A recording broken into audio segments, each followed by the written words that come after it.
So this video is about perpendicular bisectors. So let's start with just a little vocab. To bisect, the prefix bi means two. Sect probably means cut or something like that. Bisect means cut it into two congruent pieces, split it in half basically. So do you see how segment AC has been bisected here? Cut into two congruent pieces. And then perpendicular, remember the symbol for perpendicular is like a little upside down T. It means you form a right angle. So if two lines are perpendicular, they form a right angle. And if that's a right angle, if this is 90 and a whole straight line is 180, 180 minus 90 is also 90. And then if that's 90, this is 90.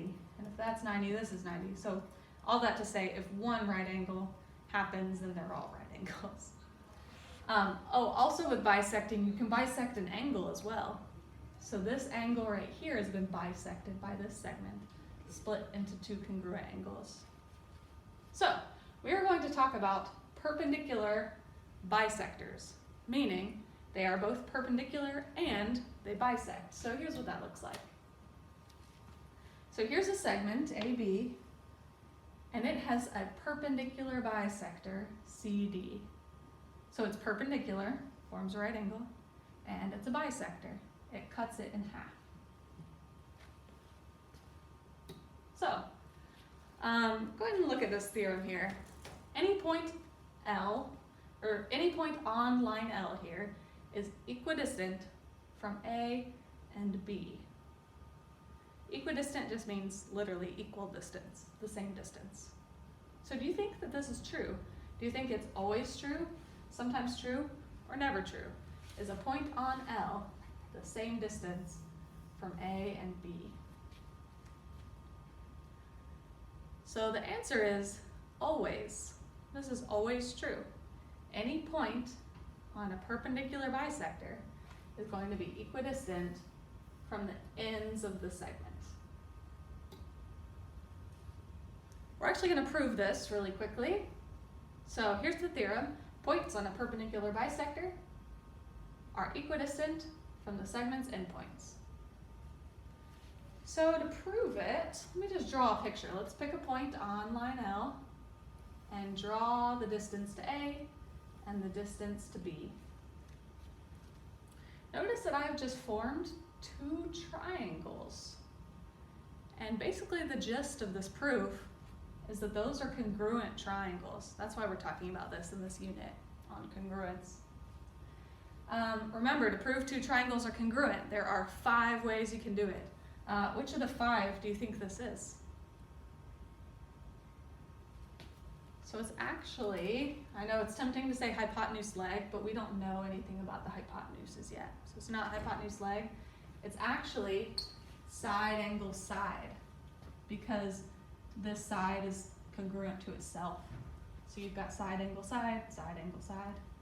If you wanted to prove that real quick, you could say, well, I'm not going to go through the full proof, but it's basically side angle side.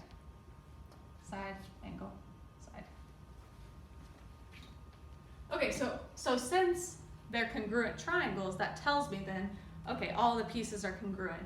And so now I know that this is congruent to this. And so this distance is the same as this distance.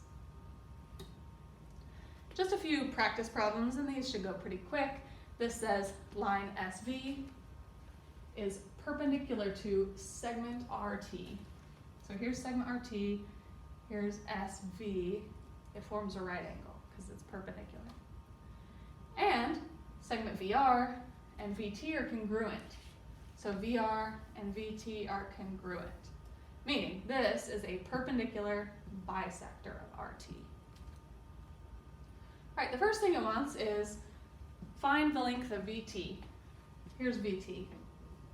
Well, if RV is 8, so is VT. They're the same. It's just 8.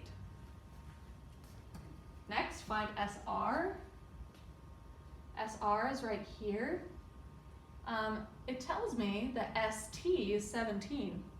And remember, any point on this perpendicular bisector here is going to be equidistant from the endpoints. So if that's 17, this is 17.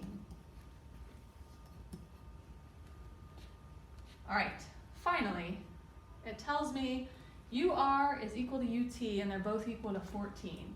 So this is 14, and this is 14.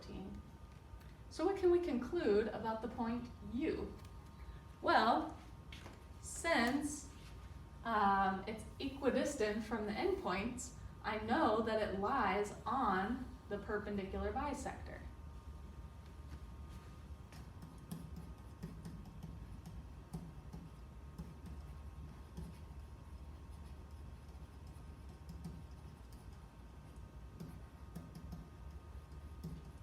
If it were off at all, like if this was like 13 and 14, it would be a little slanted that way. And if it were like 14 and 13, then it would be a little slanted this way. But since they're equidistant, I know it lies directly on the perpendicular bisector if it were to continue.